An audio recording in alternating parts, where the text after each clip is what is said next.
व्रतवैकल्यांचे दिवस आलेत की आपल्याला प्रश्न पडतो तो फराळाचा। तर आता चिंता सोडा आणि बनवा असा शाही दही साबुदाणा।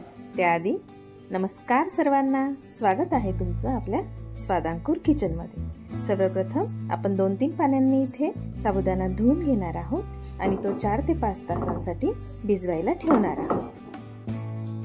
इथे बघा अर्धी वाटी शेंगदाणे आपण भाजून घेणार आहोत आणि ते हलकेसे कुटून घेणार आहोत, म्हणजे जाडच कुटत्याचं राहू द्यायचं आहे। या ठिकाणी आपण जो साबुदाणा घेतला आहे तो मी 4 ते 5 तास भिजवून घेतला आहे आणि अतिशय बघा मोकळा असा हा साबुदाणा छानपैकी भिजला गेला आहे।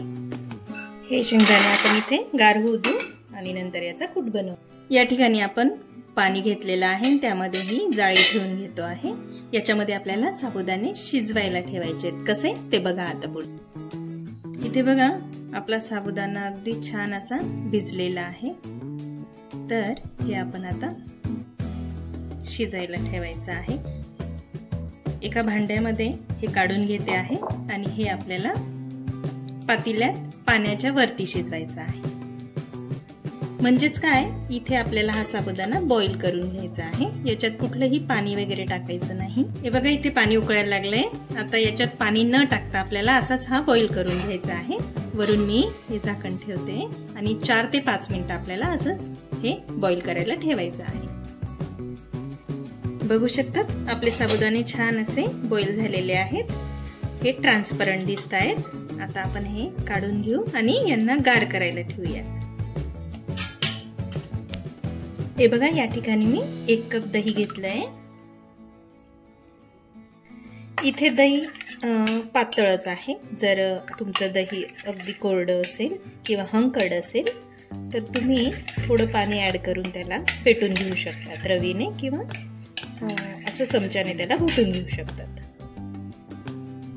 आता दह्यानंतर आपण यामध्ये बारीक किसलेलं अद्रक टाकणार आहोत। यानंतर बारीक कापलेली कोथिंबीर, त्यानंतर इथे सफरचंदाचे तुकडे करून घेतलेले आहेत ते टाकले आहेत। आणि तुम्ही या ठिकाणी डाळिंबाचे दाणेही टाकू शकता। डाळिंबाचे दाणे टाकल्याने तर त्याला खूप छान लुक येतो आणि खूप छान दिसते ती रेसिपी।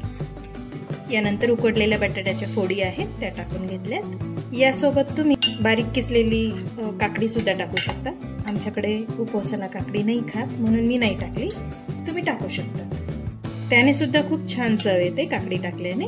तर ग्रेट केलेली काकडी तुम्ही यामध्ये टाकू शकता। यानंतर भाजलेले शेंगदाणे जे ओबडधोबड कुटून घेतलेले आहेत मी ते टाका। या शेंगदाण्याच्या कुटणे एवढी छान टेस्ट येते याला आणि इतका दमदार असतो हा फराळ की एकदा खाल्ला ना की दिवसभर भूक लागणार नाही। म्हणून असा हेवी फराळ आहे हा तुम्ही नक्की करून बघा। आता यामध्ये टाकणार आहोत आपण आपले साबुदाणे जे आपण बॉईल करून घेतलेले आहेत। आपल्या हिशोबाने टाकायचे की आपल्याला जसं पातळ किंवा घट्ट दही असलं त्यानुसार आपण ते ऍड करू शकतो। तुम्हाला जे जास्त कोरडं खायचं असेल किंवा जास्त लोक असतील तर तुम्ही जास्त साबुदाणे टाकू शकतात किंवा दह्याची क्वांटिटी जास्त करू शकतात। आपल्या आवडीवर आहे की आपल्याला हे कसं लागणार आहे। आता यामध्ये आपण चवीनुसार मीठ टाकून घेणार आहोत। बघा आता या ठिकाणी हे अजून टेस्टी बनवण्यासाठी इथे आपण मध्ये तुम्ही उपवासासाठी तूप वापराल तर तूप किंवा तेल वापरत असाल तर तेल घ्यायचं आहे आणि त्यामध्ये आता जिरे टाकायचे आहे। तुम्हाला जर चालत असतील तर जिरे टाका, स्किप केलं तरी चालेल। त्यामध्ये हिरव्या मिरच्या आणि काही काजू टाकायचे आहे। काजूचे तुकडे टाकले आहेत आणि हे चांगलं फ्राय करून घ्यायचं आहे। आता मी गॅस बंद करते आणि हे आपण ही फोडणी त्या साबुदाण्यांमध्ये टाकून घेऊयात। बघा अगदी मस्त असं हे उपवासाचा दही साबुदाणा तयार होतो। दही साबुदाणा आपला तयार आहे। यामध्ये आता फक्त लास्टला बघा उपवासाचा दही साबुदाणा आपला तयार आहे। तो बनवायला विसरू नका आणि आपल्या चॅनलवर नवीन असाल तर चॅनलला सबस्क्राईब करा, लाईक करा आणि शेअर करा। धन्यवाद।